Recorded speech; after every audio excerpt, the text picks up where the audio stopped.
السلام علیکم ناظرین، آپ دیکھ رہے ہیں ڈیسائفر ود عبدالباسط۔ میں ہوں منتہا حسن۔ آج ہم پروگرام میں بات کریں گے منیلا میں ہونے والی وزرائے خارجہ آسیان کانفرنس کی، ساتھ ساتھ بھارت میں وزیر تعلیم کا اور بنگلہ دیش میں صدر کے استعفوں پر آغاز کریں گے۔ ویلکم باسط صاحب۔ جی منتہا، بہت شکریہ آپ کا۔ بسم اللہ الرحمن الرحیم، اور ڈیسائفر دیکھنے والوں کو السلام علیکم۔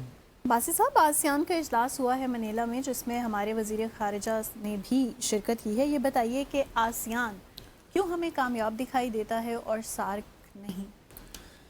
یہ ایک اہم سوال ہے، اور ماضی میں جب یہ ریجنل انٹیگریشن یا سلسلہ شروع ہوا ریجنل آرگنائزیشنز کا، تو سب سے پہلے تو ہمارے ذہنوں میں آتا ہے نا یورپ، جی، کیونکہ یہ سلسلہ وہاں سے شروع ہوتا ہے۔ آسیان اب 11 ممبرز کی آرگنائزیشن ہے، جس میں بڑے زبردست ممالک بھی شامل ہیں، لائک میانمار بھی۔ لیکن دو بنیادی اصول آسیان کے رہے ہیں جو اس کو کامیاب بناتے ہیں، اس علاقائی تنظیم کو۔ پہلا اصول تو جو انہوں نے اپنائے رکھا وہ یہ ہے کہ جو ہر ملک کی اندرونی سیاست ہے اس میں ہم نے انٹرفیرنس نہیں کرنی، جو حکومت ہے اسی کے ساتھ ہم نے ڈیل کرنا ہے، اپوزیشن وغیرہ کے ساتھ اس طرح کوئی انٹریکشن نہیں ہوگا یا سپورٹ نہیں کرنا۔ تو نان انٹرفیرنس کی پالیسیز رہی ہیں بائی اینڈ لارج۔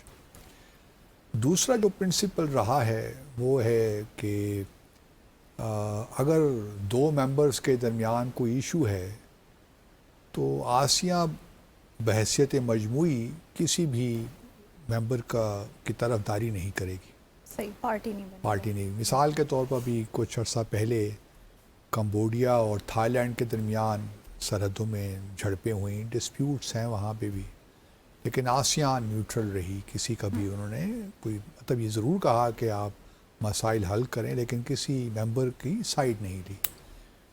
تو یہی دو بنیادی چیزیں ہیں جو کہ آسیان کو کامیاب بناتے ہیں میرے خیال میں۔ اسی لیے اگر آپ آسیان کے دیکھیے تو انٹرا ریجنل جو ٹریڈ ہے کافی زیادہ ہے، بلکہ اکنامک کوآپریشن بھی زیادہ ہے۔ حالانکہ ڈائیورس ہیں، مختلف کلچر بیک گراؤنڈز ہیں، لیکن اس کے اور ڈسپیوٹس بھی ہیں، لیکن اس کے باوجود بھی انہوں نے یہ جو پروسیس ہے یہ سسٹین کر رکھا ہے۔ ابھی دیکھیں نا 59th میٹنگ تھی وزراء خارجہ کی جو منیلا میں ہوئی ہے۔ دوسری شاید ایک وجہ اور بھی ہو سکتی ہے کہ پہلے ایک تھریٹ تھا کامن کمیونزم کا، صحیح، اب چائنا کو شاید وہ تھریٹ کے طور پہ دیکھتے ہیں، ساؤتھ چائنا سی میں نیچے آگے پیچھے، لیکن چائنا کے ساتھ تعلقات بھی بڑے زبردست ہیں، بلکہ اب ایک پروسیس بھی شروع ہو چکا ہے، آسیان چائنا سمٹ۔ جی، یہ اور بھی ممالک کے ساتھ ہے، آسیان یو ایس سمٹ، آسیان انڈیا سمٹ، آسیان آسٹریلیا سمٹ، شاید آسیان جاپان سمٹ بھی ہے، آسیان ساؤتھ کوریا سمٹ۔ تو یہ 5-6 ممالک کے ساتھ ہر سال سمٹس بھی ہوتی ہیں۔ تو ایک یہ ہے کہ آؤٹ ریچ ان کی زبردست ہے باہر دنیا کے ساتھ بھی، تو یہ ایک وجہ نظر آتی ہے مجھے آسیان کی کامیابی میں۔ اب آپ نے دوسرا سوال کیا ہے کہ سارک کیوں کامیاب نہیں ہے۔ اگر آپ انہی دو اصولوں کو یہاں پہ لے آئیے تو یہ تو ٹھیک ہے کہ سارک میں ایک اصول تو یہ ہے کہ جو بائیلیٹرل ڈسپیوٹس ہیں، مثال کے طور پر پاکستان اور بھارت کے درمیان، وہ آپ سارک کے فورم پہ لے کر نہیں آئیں گے۔ کسی حد تک سارک نے یہ جو ہے اس اصول کی پابندی کی ہے۔ اگر آپ پرانے اٹھا کے دیکھ لیجئے سارک کی میٹنگز کو، چاہے وزراء خارجہ کی میٹنگز ہوں یا سمٹس ہوں، اس میں کبھی بھی کسی نے مثال کے طور پر ہمارے کسی بھی صدر یا پرائم منسٹر نے سارک کی سمٹ میں کبھی کشمیر کا ذکر نہیں کیا، صحیح، کیونکہ بائیلیٹرل ایشو ہے نا بقول، کیونکہ اس کو سمجھا جاتا ہے بائیلیٹرل ڈسپیوٹ ہے، حالانکہ بائیلیٹرل ڈسپیوٹ تو نہیں ہے، انٹرنیشنل ڈسپیوٹ ہے، لیکن بہرحال ایک اصولی فیصلہ ہوا ہے کہ ہم نے بائیلیٹرل جو ایشوز ہیں ان کو نہیں اٹھانا سارک کے فورم سے۔ اس کی تو کافی حد تک میں سمجھتا ہوں کہ پابندی کی ہے یا اس کو آبزرو بھی کیا ہے۔ لیکن دوسری جانب جو معاملہ ہے نا کہ member states by and large neutral رہیں گے. اگر دو ممبرس کے درمیان کچھ اختلافات ہیں اس پہ وہ نہیں قائم رہ سکے.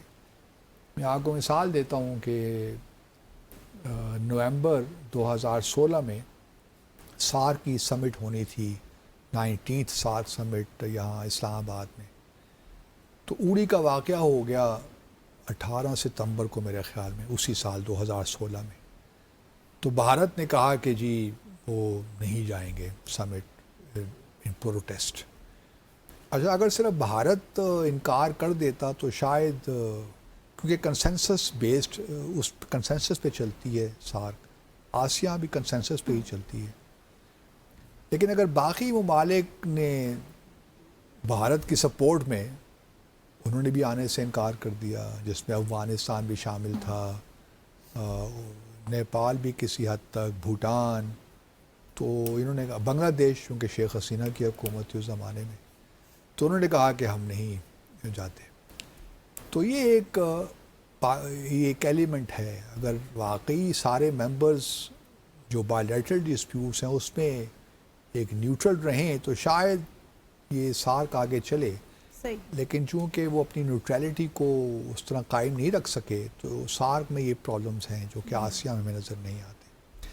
اب یہی معاملہ چونکہ کل گزشتہ روز کرگستان میں, کرگز ریپبلک میں SCO کے بھی وزراء خارجہ کی ملاقات ہوئی.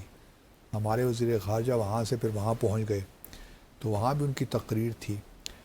تو اس تقریر میں بھی میں نے دیکھا کہ ہمارے فارن منسٹر نے افغانستان کا ذکر بھی کیا کہ افغانستان سے دہشت گردی ہو رہی ہے, اور انہوں نے عرض کیا تمام ممبر ممالک کو SCO کے کہ آپ افغانستان سے معاملہ اٹھائیے. اب SCO بھی جہاں تک میں دیکھ پاتا ہوں اس میں کامیابی کی جو ہے نا, سارک کی طرح ہی پراسپیکٹس بہت ڈم نظر آتے ہیں مجھے. ٹھیک ہے, کچھ ایریاز میں شاید وہ ڈیلیور کر بھی جائے, جہاں ریٹس ہے, regional anti terrorism structure, terrorism کے ایشو میں کہیں نہ کہیں کوآپریشن بھی ہو جاتا ہے, کہیں ایکسرسائزز بھی ہم مل کے کر لیتے ہیں, نیشنل سیکورٹی ایڈوائزرز کی میٹنگ بھی ہو جاتی ہے. جی. لیکن یہ ساری ریٹرک ہی ہے, اس سے بیونڈ چیزیں نہیں چل رہی. اب اگلے سال جو ہے ہیڈز آف جو ہے اسٹیٹ کی جو سب سے ہائیسٹ فورم ہے SCO کا, اس کی ملاقات اجلاس ہونا ہے پاکستان میں. اب انٹرسٹنگ دلچسپ معاملہ یہ ہے کہ کیا وزیر اعظم مودی پاکستان آئیں گے کہ نہیں آئیں گے. یہ ایک اہم چیز ہوگا. کیا وہ بائیلیٹرل ڈسپیوٹس کو وہاں تک لے جاتے ہیں جہاں کہ وہ پاکستان آنے سے ہی انکار کر دیں, کیونکہ لاسٹ ٹائم جب ہیڈز آف گورنمنٹ کی میٹنگ ہوئی تھی پاکستان میں 2024 میں, تو مودی صاحب نہیں آئے تھے, اس کے باوجود کہ مارکہ حق ابھی نہیں ہوا تھا. ہاں جی.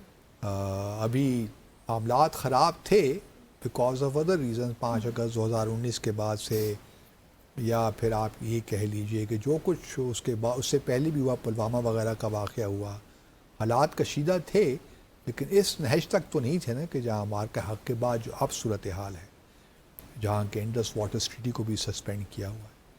تو اس وقت بھی پرائم منسٹر مودی نہیں آئے, بلکہ انہوں نے جے شنکر صاحب کو بھجوایا. وہ ایک حد تک ٹھیک بھی تھا, کیونکہ ہیڈز آف گورنمنٹ کی جو میٹنگ ہے نا, نہ تو ہمارے پرائم منسٹر نے کبھی اٹینڈ کی ہے اور نہ بھارت کے پرائم منسٹر نے کبھی اٹینڈ کی ہے. کیونکہ شنگھائی کوآپریشن آرگنائزیشن جب بنی تھی شروع میں, تو ان میں ہیڈز آف گورنمنٹ اور ہیڈز آف اسٹیٹ ایک ہی تھے. آپ روس کی مثال لے لیجئے, چین کی مثال لے لیجئے, باقی بھی جو سینٹرل ایشین اسٹیٹس ہیں ان کی مثال لے لی, تو وہاں پہ سارے صدور ہیں. وہاں پہ پارلیمنٹری فارم آف گورنمنٹ نہیں ہے جہاں کہ صدر الگ ہو اور پرائم منسٹر الگ ہو. تو ہمارے ہاں چونکہ prime minister is a chief executive اور صدر ہمارے ہاں فگر ہیڈ ہے, اس کے پاس تو ایگزیکٹو پاورز نہیں ہے نا ایز سچ. تو اس لیے ہمارے ہاں جب بھی SCO کی ہیڈز آف گورنمنٹ کی میٹنگ ہوتی رہی ہے, تو اس میں یا تو ہمارے وزیر خارجہ ہی جاتے رہے ہیں موسٹلی, لیکن بھارت کی جانب سے کچھ تبدیلی آتی رہی. کبھی وائس پریزیڈنٹ چلے جاتے تھے یا کبھی فارن منسٹر. تو پاکستان میں جب ہوا تھا اجلاس 2024 میں, تو بھارت نے جے شنکر صاحب کو بھجوایا تھا. صحیح. اب کیا اگلا سال جب یہ ہیڈز آف اسٹیٹ کی میٹنگ ہوتی ہے جو ہائیسٹ فورم ہے SCO کا, اس میں پرائم منسٹر مودی آتے ہیں نہیں آتے, یہ ایک اہم سوال ہے. اگر حالات تبدیل نہیں ہوتے یا کچھ آئس بریک نہیں ہوتی تو مجھے تو نہیں لگتا کہ پرائم منسٹر مودی آئیں گے. قوی امکانات تو یہی ہیں. لگتا تو یہی ہے, لیکن ابھی کچھ کہا بھی نہیں جا سکتا کیونکہ ابھی 1 سال تقریباً پڑا ہے سربراہی اجلاس کے ہونے میں. چیزیں تبدیل بھی ہو سکتی ہیں کیونکہ اب اس جو لاگ جیم ہے یہ اب دیکھیے نا, اس کو کافی عرصہ ہو گیا, 2019 سے 2026 اور 2027 میں ہم چلے جائیں گے, 11-12 سال کا ہو گیا. گو کہ جب سے مودی صاحب آئے ہیں 2014 سے, اس وقت سے لے کر اب تک کوئی باقاعدہ مذاکرات ابھی تک شروع نہیں ہوئے. جو سلسلہ 2004 سے آنورڈ چلا تھا اس قسم کے مذاکرات ہمیں دونوں ممالک کے درمیان نظر نہیں آتے. 1-2 ملاقاتیں ضرور ہوئیں but those were talks about talks. Talks صحیح معنوں میں شروع نہیں ہوئی. صحیح. تو کہنا کچھ مشکل ہے, لیکن جو اس وقت گیون سرکمسٹانسز ہیں اس سے تو یہی لگتا ہے کہ شاید مودی صاحب اس کو بھی اسکپ کریں. مودی صاحب کیا, ہمارے لیے ایک بڑا چیلنج تو یہ ہے کہ صدر پوٹن بھی آتے ہیں کہ نہیں آتے. صدر شی جن پنگ امکان تو ہے کہ آئیں گے. ابھی جو ہمارے وزیر خارجہ گئے ہوئے تھے نا گزشتہ روز, جو میٹنگ ہوئی تھی SCO کی, اس میں انہوں نے اپنی تقریر میں سب کو انوائٹ تو کیا, لیکن اس کے علاوہ بھی ایک طریقہ کار یہ بھی ہوتا ہے کہ آپ اپنا اسپیشل ریپریزنٹیٹیو بھجواتے ہیں تمام ممبر ممالک کو کہ جا کے بائی ہینڈ ڈیلیور کرے. دیکھنا یہ ہے کہ پاکستان سے کوئی جاتا ہے نیو دہلی کہ نہیں, ہینڈ ڈیلیور کون کرے گا اگر واقعی کرنا ہے پرائم منسٹر مودی کو. اس سے بھی چیزوں کا پتہ چل جائے گا کہ کس طرح معاملات آگے چلتے ہیں, اور کیا پرائم منسٹر مودی اس اسپیشل ریپریزنٹیٹیو کو جو پاکستان سے جائے گا اس کو ریسیو کریں گے خود, یا وہ فارن منسٹر کو ہینڈ ڈیلیور کر کے آ جائے گا. تو کافی چیزیں بھی ہونی ہیں. تو hopefully by first quarter of next year we would know whether or not Prime Minister Modi is attending the conference in Islamabad. It would be a huge event for Pakistan. Let's hope کہ at least President Putin اور President Xi Jinping تو آئیں گے. صحیح, definitely. Let's take a short commercial break here. Welcome back after the break. Basit صاحب, کل آپ نے کہا تھا کہ جناب استعفیٰ تو دینا ہی ہوگا وزیر تعلیم کو بھارت کے, تو آج یہ کام بھی ہو گیا جو آپ نے کل بولا تھا. تو اب مجھے کاکروچ جنتا پارٹی کے بارے میں جاننا ہے کہ کیا ان کا اب کام ختم ہو گیا, وہ چپ کر کے کونے میں دیوار سے لگ کے بیٹھ جائیں گے؟ What would be next? یعنی ابھی تو چیلنجز ہیں ان کے لیے. سب سے پہلے تو کاکروچ جنتا پارٹی کو مبارکباد, اور نوجوان جنزی کے لوگوں کو مبارکباد جنہوں نے اتنی ڈٹرمنیشن اور ریزالو کے ساتھ اپنے مطالبات پیش کیے اور ان کو منوایا بھی. بالکل. اور یہ ان کا بنیادی جو تھا, ان کی بنیادی ڈیمانڈ تھی کہ جب تک دھرمیندر پردھان صاحب استعفیٰ نہیں دیں گے جنتر منتر میں ان کا دھرنا جاری رہے گا. بالکل. تو یہ تو پہلے ان کو بہت بہت مبارکباد. اب اس سے منسلک اور بہت سے ایشوز جڑے ہوئے ہیں. مثال کے طور پر جو 22 طالب علموں نے خودکشی کی اس نیٹ کے فیاسکو کے بعد, ہاں جی, ان کے لیے انہوں نے ڈیمانڈ کیا ہے کہ ان کی فیملی کو 1-1 کروڑ روپیہ دیا جائے. تو وہ آیا گورنمنٹ پورا کرتی ہے. گورنمنٹ کے لیے کوئی مشکل کام تو نہیں ہے, 22 کروڑ کی بات ہی ہے نا جی. تو وہ بھی ہو ہی جائے گا میرے خیال میں. پھر یہ ہے کہ فاسٹ ٹریک کورٹس, جو مجرم ہیں اس سارے معاملے میں ان کو سزا ملتی ہے نہیں ملتی, فاسٹ جو ٹریک کورٹس ہیں ڈیلیور کر پاتے ہیں. تو اس لیے جو ہے کاکروچ جنتا پارٹی کے لیے بھی چیلنجز بہت ہیں. پھر مستقبل میں کیا ہوتا ہے, جو نیشنل ان کا جو ہے ٹیسٹ ہوتا ہے, وہ ٹیسٹنگ ایجنٹ جو بھی ان کی آرگنائزیشن ہے, تو کافی ابھی چیلنجز ختم نہیں ہوئے. یہ تو ایک ڈیمانڈ ان کی جو میجر ڈیمانڈ تھی وہ تو مان لی گئی, لیکن کاکروچ جنتا پارٹی اب میرے خیال میں ایک مستقل فیچر بن جائے گا بھارت میں. اب یہ سیاسی رنگ اختیار کرتا ہے نہیں کرتا, ٹائم ول شو. کیونکہ جو گودی میڈیا ہے نا, اس نے تو یہ پروپیگنڈا پچھلے 3 ہفتوں سے شروع کر رکھا ہے کہ یہ سارا اسپانسرڈ ہے، کیونکہ ابھیجیت دپکے جو ہیں وہ بوسٹن میں پڑھ رہے تھے تو وہاں سے ہی آئے، اور امریکہ کا ہاتھ ہے اس کے پیچھے. کچھ لوگ پاکستان کا بھی ہاتھ کرتے ہیں کہ ISI کا اس کے پیچھے ہاتھ ہے. کچھ لوگ چائنا کو کہتے ہیں کہ یہ سب چیزیں یہ اسپانسرڈ ہے جو کہ بھارت کو ڈی اسٹیبلائز کرنا چاہتے ہیں پولیٹیکلی. اب دپکے صاحب جو ہیں ابھیجیت دپکے، پہلے تو یہ بات جانیے کہ وہ دلت ہیں، ہاں، وہ کوئی اپر کلاس کاسٹ سے نہیں ہے. اور پھر دلت تو ایکچولی یہ ہے کہ وہ جو کاسٹ سسٹم ہے بھارت کا، جس میں 4 کاسٹ ہیں، اس میں بھی شامل نہیں ہوتے. دلت گو کہ ہندو ہیں اپنے آپ کو، لیکن یہ انٹچبلز ہیں. صحیح. یہ شودر سے بھی ایک قدم نیچے ہیں. مطلب شودر لاسٹ کاسٹ ہے نا 4 کاسٹوں میں، براہمن، کشتریہ اور وائشہ اور پھر شودر. تو شودر جو ہیں یہ ان کو یہ کاسٹ سسٹم کے اندر بھی نہیں آتے. یہ اس کو اوارنا کہتے ہیں، جو کاسٹ سسٹم سے ہی باہر ہیں. یہ انٹچبلز ہیں. انٹچبلز کی کہانی بھی باہر، اور یہ ان کی تعداد ہی بڑی ہے، تقریباً 200 ملین کے قریب ہیں یہ. اور ان کا ووٹ بڑا امپورٹنٹ ہے، ووٹ بینک. مطلب یہ، اور اسی لیے جو مودی صاحب جو ہے نا، انہوں نے کہا کہ ان سے ٹکر لینا ذرا مشکل ہے. گو کہ یہ نہیں ہے کہ یہ جتنے بھی کاکروچ پارٹی کے لوگ ہیں وہ سارے دلت ہیں، لیکن دپکے جو ہیں وہ دلت ہیں. اب یہ ایک سفر ہے بھارت کا جو امبیڈکر سے شروع ہوا. امبیڈکر بہت بڑا نام بھارت کی سیاست کا، وہ بھی دلت تھے. اور جو آج ہم آئین دیکھتے ہیں یہ ان کا دیا ہوا ہے. وہ اس کمیٹی کو ہیڈ کر رہے تھے، کانسٹیٹیوشن جس نے آئین بنایا، یہ 1947 کے بعد کی بات کر رہا ہوں.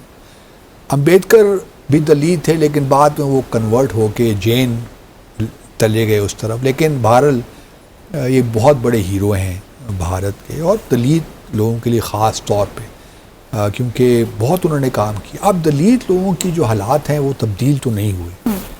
وہ جو مینیل جابز ہیں وہی کرتے ہیں، لیکن اب تھوڑا بہت ایک اویئرنیس پیدا ہو رہی ہے کہ بھئی کس طرح ہم دلت لوگوں کی قسمت بدلیں، ان کی جو ہے ان کے لیے اپرچونٹیز ہونی چاہیے. تو یہ معاملات ابھی آگے چلیں گے. ساتھ ساتھ میں یہ بھی کہتا چلوں کہ جو دپکے ہیں، ابھیجیت دپکے، انہوں نے جب یہ کہا تھا نا، کل بھی ہم ذکر کر رہے تھے کہ میں اگر خالد ہوتا تو میں یہاں پہ نہ ہوتا، میں جیل میں ہوتا. تو میری ان سے درخواست یہی ہے کاکروچ جنتا پارٹی سے کہ آپ نے، ہم اپریشیٹ کرتے ہیں، کیا یہ اچھا ہو کہ آپ عمر خالد اور شرجیل امام کا کیس بھی آگے لے کر چلیں. ان 2 نوجوان لوگوں کو پابند سلاسل رکھا ہوا ہے 6 سال سے، نہ ان کو فارملی انڈائٹ کرتے ہیں، کوئی چارجز بھی نہیں لگاتے، اور بغیر ٹرائل کے ان کو 6 سال سے جیل میں رکھا ہوا ہے. کہاں کا انصاف ہے؟ کم از کم یہ بھی ایک تحریک چلا دیں کہ ان کو ضمانت پہ رہائی تو دیں نا جی. انہوں نے بھاگ کر کہاں جانا ہے ان 2 اسٹوڈنٹس نے؟ تو یہ بھی ایک تحریک کا حصہ ہونا چاہیے کہ جو لوگ بھی اس طرح نوجوان لوگ، پڑھے لکھے لوگ جن کو قید میں رکھا ہوا ہے بغیر کسی وجہ کے، ان کو بھی رہا ہونا چاہیے. تو کاکروچ جنتا پارٹی یہ بھی کام اپنے ذمہ لینا چاہیے. اور ایک اچھی بات جو سارے اس معاملے میں ہوئی نا، ایک تاثر تھا کہ جی جنتا پارٹی از انوینسیبل اور اس کے خلاف احتجاج کامیاب نہیں ہو سکتا، یا پرائم منسٹر مودی از سو اسٹرانگ کہ اس کے خلاف آپ کوئی بات نہیں کر سکتے ان کے خلاف. وہ بھی ایک ہوا ٹوٹ گیا ہے میرے خیال میں. آپ دیکھیے نا، اس پورے جو پچھلے 3 ہفتوں سے ہم جو دیکھ رہے ہیں، جو ویڈیو کلپس آ رہے ہیں، اس میں تو بڑا واضح ہے کہ مودی، وزیر اعظم مودی کو گالیاں بھی دیں، بعض اوقات تہذیب سے نیچے بھی زبان استعمال ہوئی. لیکن اب کیا کیا جائے، جب جذبات مشتعل ہوتے ہیں تو نوجوان لوگوں کو پھر اپنے اوپر قابو تو نہیں رہتا نا. تو ان سے آپ یہ توقع نہیں رکھ سکتے ہو کہ بالکل وہ سیاست تو نہیں کر رہے تھے، وہ تو اپنے حقوق کے لیے حقوق کی جنگ لڑ رہے تھے. تو اس وجہ سے، اور جس طریقے سے پولیس نے ان پہ تشدد کیا، بلکہ جموں اور کشمیر کے بعد وہاں پیلٹ گنز کا استعمال بھی ہم نے دیکھا.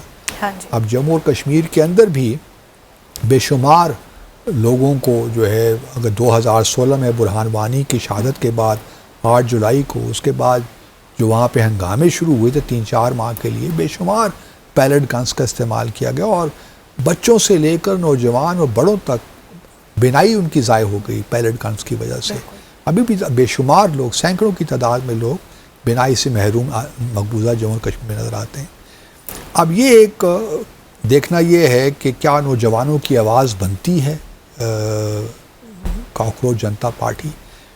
دوسری جانب میں نے پیلٹ گنز کا ذکر کیا تو ابھی پچھلے دنوں کس دن تھا یہ 22 جولائی کو ایک واقعہ ہوا ادھر اپنا جو ہے کہاں پہ اننت ناگ میں جو کہ سری نگر سے تقریباً 52-53 کلومیٹر کے فاصلے پہ ہے. 3rd لارجسٹ سٹی ان مقبوضہ جموں اور کشمیر میں. سری نگر جموں کے بعد تقریباً 13-12 لاکھ کے قریب پاپولیشن ہے اس کی. اچھا وہاں پہ ایک حملہ ہوا پولیس پہ اور ایک پولیس اہلکار کو شہید مار دیا گیا. حالانکہ مسلمان اہلکار تھے. عاشق حسین نام تھا ان کا. عاشق حسین کیا بہرحال عاشق حسین. اب اس کو لے کر اس کو قتل کرنے پر بقول بھارت کے میڈیا کے جو TRF ہے دا ریزسٹنس فرنٹ انہوں نے اس کی ذمہ داری قبول کی ہے. اچھا اس کو لے کر بھارت کی جو ساری سیکیورٹی فورسز ہیں پچھلے تقریباً 22 جولائی سے لے کر اب تک آپ کہہ لیجئے کہ 3,500 لوگوں کو ڈیٹین کر چکی ہے اور ان سے پوچھ گچھ کر رہی ہے, ہراساں کر رہی ہے. تو ہراساں کرنے کا سلسلہ جو مقبوضہ جموں کشمیر جاری ہے. اسی طرح تقریباً کوئی درجنوں کے قریب گھر بھی ڈیمالش کر دیے ہیں صرف اس ایزمپشن پہ کہ یہ لوگ سپورٹ کر رہے ہیں TRF کو. اب کہاں ثبوت ہے کہ اس کے پاس کیا ہے وہ نہیں ہے کیونکہ سارے کالے قوانین وہاں پہ نافذ ہوئے ہیں. تو اس وجہ سے مقبوضہ جموں اور کشمیر کے لوگوں کو ہراساں کرنے کا سلسلہ جاری ہے. میں صرف اتنی سی بات کرنا چاہتا ہوں بھارت یا پرائم منسٹر مودی سے کہ ان چیزوں سے کوئی فرق نہیں پڑنے والا. دیکھیے جد و جہد تو یہ جاری رہے گی. کشمیری اپنے حق خود ارادت کے لیے انہوں نے تہیہ کر رکھا کہ ہم اپنی جد و جہد کو جاری رکھیں گے. آپ ہراساں کر رہے ہیں تو کرتے رہیے, اس سے تو ان کے جذبے اور مضبوط ہو رہا ہے کہ ہم نے اپنی جد و جہد جاری رکھنی ہے. تو ایک ہی دفعے اس سارے معاملے کو حل کر لیجئے. آپ جو یہ کہتے رہتے ہیں کہ جی مقبوضہ جموں اور کشمیر میں حالات بڑے اچھے ہو گئے ہیں, لوگوں کے دل بھارت کے ساتھ دھڑکتے ہیں, بلکہ یہاں تک بھی کہتے ہیں کہ آزاد جموں اور کشمیر کے لوگ بھی بھارت کے ساتھ ملنا چاہتے ہیں. تو میں اکثر اس کے جواب میں یہی کہتا ہوں اگر آپ کو اتنا یقین ہے کہ کشمیری لوگ بھارت کے ساتھ کھڑے ہیں تو پھر تو آپ کے لیے بہت آسان ہونا چاہیے یہ پلیبسٹ کروانا.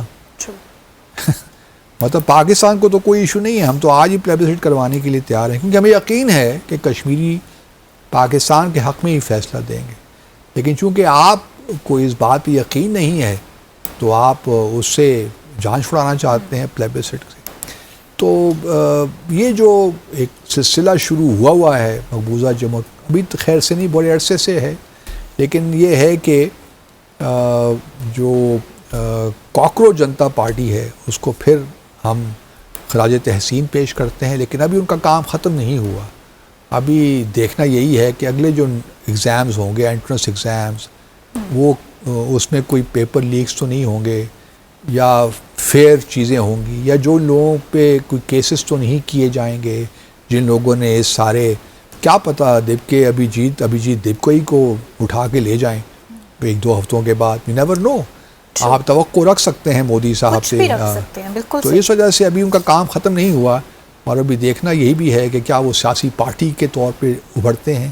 کیونکہ اتر پردیش میں نا ایک زمانے میں دلیت میاواتی صاحبہ تھیں, بہوجن سماج پارٹی کی وہاں حکومت تھی, تو میاواتی بھی دلیت تھیں, تو کافی انہوں نے وہاں پہ کیا. تو اتر پردیش میں دیکھنا ہے کہ دلیت کس کے ساتھ کھڑے ہوتے ہیں. کیا وہ BJP کے ساتھ کھڑے ہوتے ہیں یا بہوجن سماج پارٹی کے ساتھ کھڑے ہوتے ہیں جو اکھلیش یادیو کی پارٹی ہے, سماج وادی پارٹی, اس کے ساتھ کھڑے ہوتے ہیں. تو UP کا الیکشن بڑا دلچسپ ہوگا. صحیح. بنگلہ دیش کا بھی ذکر کریں گے, یہاں لیں گے مختصر سا وقفہ, ہمارے ساتھ رہیے گا. Welcome back. جی بات کرتے ہیں کچھ بنگلہ دیش کی. بنگلہ دیش کے صدر نے استعفیٰ دے دیا, لیکن یہ استعفیٰ آخر کار انہوں نے دیا ہی کیوں؟ کیونکہ ابھی تو ان کی مدت ملازمت باقی تھی. اور ساتھ ہی ہمیں یہ بھی بتائیں کہ شیخ حسینہ اب واپس بنگلہ دیش آ جائیں گی؟ نہیں، شہاب الدین صاحب کا جو استعفیٰ ہے وہ ایکسپیکٹڈ تھا، کیونکہ دیکھیے وہ الیکٹ ہوئے تھے کس زمانے میں، جب شیخ حسینہ تھی نا 2023 میں، تو اور وہ انہی کے ہی مطلب سلیکٹ کیے ہوئے تھے صدر۔ اب چونکہ شیخ حسینہ نہیں رہیں تو ان کی ہمدردیاں تو شیخ حسینہ کے ساتھ ہی ہیں نا، عوامی لیگ کے ساتھ ہی ہیں، تو بات بنتی نہیں ہے کہ اب شیخ حسینہ کو قتل کے الزام پھانسی کی سزا ہو گئی ہے، ٹرائل چلا ہے، اور شہاب الدین صاحب بصدور اگر کنٹینیو کریں صدر کے طور پہ تو بات بنتی نہیں ہے، کیونکہ کچھ باتیں یہ بھی کہی جا رہی تھیں کہ وہ شاید شیخ حسینہ سے ان ٹچ بھی ہیں، تو پھر چونکہ حکومت ریاستی کاروبار چلانا ہے، تو اگر یہ معاملات ہوں کہ حکومت کے پیٹھ پیچھے وہ شیخ حسینہ سے بھی ان ٹچ ہوں، تو ایک لحاظ سے اس حکومت کا بھی یہی ارادہ تھا کہ ایونچولی ان کو ہم نے درخواست کرنی ہے کہ آپ فارغ ہو جائیں، خود ہی ریزائن کر لیں ورنہ پھر کوئی اور طریقہ نکالا جائے گا۔ تو آئی ایم گلیڈ کہ انہوں نے استعفیٰ دے دیا، کیونکہ سیاسی ماحول کو ویشیٹ کرنے سے بچا دیا انہوں نے شہاب الدین صاحب نے، تو ہی آئی تھنک انہوں نے ایک صحیح فیصلہ کیا، فراست کا مظاہرہ کیا میرے حساب سے، اور انہوں نے کہا کہ جی میں چونکہ اب میری صحت اجازت نہیں دیتی کہ میں کنٹینیو کروں ایز صدر، ٹھیک ہے یہی ہوتا ہے، صحت اجازت نہیں دیتی، لیکن ایک اچھا اسٹیپ۔ اب اگلا سوال جو آپ کا ہے نا کہ کیا شیخ حسینہ واپس آئیں گی، اور یہ ایک بہت بڑی کامیابی ہے میں سمجھتا ہوں، اور بنگلہ دیش کے لوگوں کو بھی مبارکباد کہ آفٹر آل جو ایک لاسٹ لیگسی تھی شیخ حسینہ کی وہ بھی ختم ہوئی، اور ایک احسن طریقے سے معاملہ بھی ختم ہو گیا۔ صحیح۔ اب شیخ حسینہ اور ایک اور جو فارمر ہوم منسٹر تھے یا انٹیریئر منسٹر تھے اسد الزمان خان کمال، ان دونوں کو سزا ہو چکی ہے پھانسی کی، جو ICT ہے بنگلہ دیش کا انٹرنیشنل کرائمز ٹریبونل، تو اس کے تحت ان کو سزا ہو چکی ہے۔ اب شیخ حسینہ صاحبہ نے اعلان کیا ہے کہ وہ دسمبر تک بنگلہ دیش واپس آ جائیں گی، اور انہوں نے اگر مرنا ہے تو وہ بنگلہ دیش میں مریں گی جہاں ان کے والد صاحب بھی دفن ہیں اور جہاں شہید سارے شہداء دفن ہیں بقول ان کے۔ اب وہ واپس آتی ہیں نہیں آتی، سیاست میں دیکھیے نا، سیاست میں اگر انہوں نے اپنا نام رکھنا ہے تو پھر یہ قربانی تو ان کو دینی پڑے گی کہ واپس آ جائیں اور یہاں پر آ کر فیس کریں جو ان کو سزا ہوئی ہے پھانسی کی، اس کو چیلنج کریں یہاں آ کر سپریم کورٹ میں، اور پھر دیکھیں کہ ٹرائل کہاں پہ جاتا ہے یا ان کی اپیل کہاں تک جاتی ہے۔ ایک طریقہ تو یہ ہے، صحیح، لیکن یہ بات بالکل طے ہے کہ جب وہ واپس آئیں گی اور اگر وہ اسد الزمان صاحب واپس آتے ہیں تو ان دونوں کو اریسٹ تو کیا جائے گا، کیونکہ اور کوئی چارہ نہیں ہے۔ یہ نہیں ہو سکتا کہ وہ آئیں اور ان کو ریڈ کارپٹ ویلکم دیا جائے اور یہاں پہ آ کر وہ اپنی سیاست شروع کر دیں، یہ تو نہیں ہو سکتا۔ اب ان کی دیکھیے نا عمر کیا ہے، 77-78 میرے خیال میں ہے ان کی ایج۔ وہ چاہیں گی تو صحیح کہ ایک ایسی لیگسی چھوڑ کے جائیں جو کہ دنیا ان کو یاد کرے، پھر ساتھ میں جب تک وہ حیات ہیں ان کی خواہش یہ بھی ہوگی کہ عوامی لیگ کو ریوائیو کیا جائے، لیکن عوامی لیگ کی کوئی ایکٹیویٹی پاسبل نہیں ہے کیونکہ وہ تو اس پہ بین لگایا ہوا ہے نا۔ جو اس کا کردار رہا ہے جب یہ 5 اگست 2024 کو تھا نا، یہ سارا جو شیخ حسینہ کو ہٹایا گیا تھا، تو جو کردار رہا ہے عوامی لیگ کا، جس طریقے سے عوامی لیگ نے لوگوں کا قتل کیا، 600 سے زائد لوگ مارے گئے اس سارے ڈیمانسٹریشنز میں، تو وہ اب عوامی لیگ کو ریوائیو کرنا بھی آسان تو نہیں ہوگا۔ اس کے لیے دیکھیے نا، پہلے تو یہ ہے کہ آپ باہر ہوں، آپ باہر تو ہوں گی نہیں، اور جو سیکنڈ ٹیئر لیڈرشپ ہے وہ بھی شاید ملک سے باہر چلی گئی ہے، تو اب عوامی لیگ کا کیا مستقبل ہے، یہ ایک اہم سوال ہے، اور کیا اس کو اجازت دی جا سکتی ہے کہ وہ پھر اپنے آپ کو ریوائیو کرے. اس میں بھی کوئی کم از کم میں جس طرح دیکھتا ہوں یقیناً عوامی لیگ کے بھی ابھی سپورٹرز ہوں گے, کہیں نہ کہیں ووٹ بینک بھی موجود ہوگا, لیکن جب تک وہ لیڈرشپ نہیں آئے گی اس کو آرگنائز تو نہیں کیا جا سکتا. تو یہ ایک گیپ ہے ایک, اور یہ رہے گا جب تک کہ شیخ حسینہ کا فیصلہ نہیں ہو جاتا. اب شیخ حسینہ واپس, یہ ایک اہم سوال ہے کیونکہ بھارت کی اگر آپ دیکھیے تو خواہش تو ان کی یہ ہوگی کسی طور شیخ حسینہ واپس چلی جائے, اور شاید کسی لیول پہ وہ ان کو کنونس کرنے کی بھی کوشش کر رہے ہوں گے, لیکن بھارت یہ بھی نہیں چاہتا کہ وہ یوں محسوس ہو کہ وہ ان کو پش کر رہے ہیں کہ وہ بنگلہ دیش جائیں, کیونکہ عوامی لیگ کی تو نظریں بھارت پہ لگی ہوئی ہیں نا کہ بھارت سپورٹ کرے, بھارت فنڈنگ بھی کرے, and so on and so forth. لیکن یہ ہے کہ بھارت کے لیے تو ایک اچھی خبر ہوگی اگر وہ خود یہ فیصلہ کر کے یا بھارت کی پرسویشن کے بعد وہ فیصلہ کر کے تو آ جائے. تو کیونکہ ایک ایریٹنٹ ابھی بھی موجود ہے بنگلہ دیش اور بھارت کے درمیان, اور بنگلہ دیش بار بار یہ معاملہ اٹھاتا بھی ہے کہ آپ فارملی اور آفیشلی شیخ حسینہ کو بنگلہ دیش کے حوالے کریں تاکہ ہم, اور ان کی چونکہ ٹریٹی بھی ہے تو وہ ہو بھی سکتا ہے, لیکن ایک آفیشیل ریکویسٹ بھی ہو چکی ہے, لیکن بھارت کا ابھی تک یہ کہنا ہے کہ ہم اس پہ غور کر رہے ہیں, اس کے مختلف ایسپیکٹس, لیگل ایسپیکٹس دیکھ رہے ہیں کہ آیا ان کو ہم ایکسٹراڈائٹ کر سکتے ہیں کہ نہیں کر سکتے. وہ پروسیس بھی ایک, بھارت اس پروسیس میں نہیں جانا چاہتا. بھارت کی خواہش یہی ہوگی کہ شیخ حسینہ خود فیصلہ کر کے بنگلہ دیش پہنچ جائیں. اگر وہ کس طرح پہنچیں گی, بائی ایئر آئیں گی, بائی روڈ آئیں گی, کیا ہوگا, لیکن یہ اپنی جگہ یہ بات طے ہے کہ جب بھی وہ آئیں گی اگر ان کو بھارت ایکسٹراڈائٹ نہیں کرتا, وہ خود یہ فیصلہ کر کے آتی ہیں, تو ان کو گرفتار کیا جائے گا آن ارائیول, ان کو حراست میں لیا جائے گا, اور پھر جو بھی لیگل کورس ہے میرے خیال میں جو بھارت کی, جو بنگلہ دیش کی حکومت ہے, وہ ان کو پوری طور پہ وہ لیگل جو بھی ان کو کورس اویلیبل ہے وہ استعمال کرنے دیا جائے گا. اگر پٹیشن ہے سپریم کورٹ پہ, ری ٹرائل کی بات ہوگی کہ آئی, تو یہ تمام وہ پہلو ہیں جو قانونی پہلو ہیں وہ ان کو اویلیبل ہوں گے. لیکن اب اس کا کیا انجام نکلتا ہے اگر سپریم کورٹ بھی ان کی اپیل کو ریجیکٹ کر دیتا ہے, یا جو بھی باقی جو بھی قوانین اویلیبل ہیں ان کے تحت تمام چیزیں ریجیکٹ ہو جاتی ہیں, اور فیصلہ یہی ہوتا ہے کہ جن کو ایکسیکیوٹ کیا جائے, تختہ دار پہ لٹکایا جائے.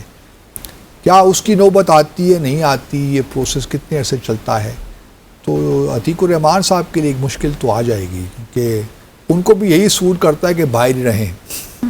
بنگلہ دیش جو شیخ حسینہ, اگر آپ بنگلہ دیش کی حکومت کے پرسپیکٹو سے دیکھیے تو ان کی خواہش تو یہی ہے کہ وہ بھارت ہی میں رہیں, واپس نہ آئیں, کیونکہ ان کو سفارتی طور پہ ایک لیوریج مل جاتا ہے جس کو وہ ایکسپلائٹ کرتے ہیں to put pressure on Bharat. تو اس ڈپلومیٹک ویو پوائنٹ سے عتیق الرحمان صاحب کی حکومت کو یہ سوٹ کرتا ہے کہ شیخ حسینہ بنگلہ دیش میں ہی رہے, بھارت ہی میں رہیں. تو انٹرسٹنگ چیزیں ہیں جو کہ کھل کے سامنے نہیں آتی, لیکن اندر کہانی یہی ہے, اندر خانہ کہانی یہی ہے. تو ہمارے لیے تو یہی ہے کہ جی ہم تو بنگلہ دیش کو آگے بڑھتا ہوا دیکھنا چاہتے ہیں.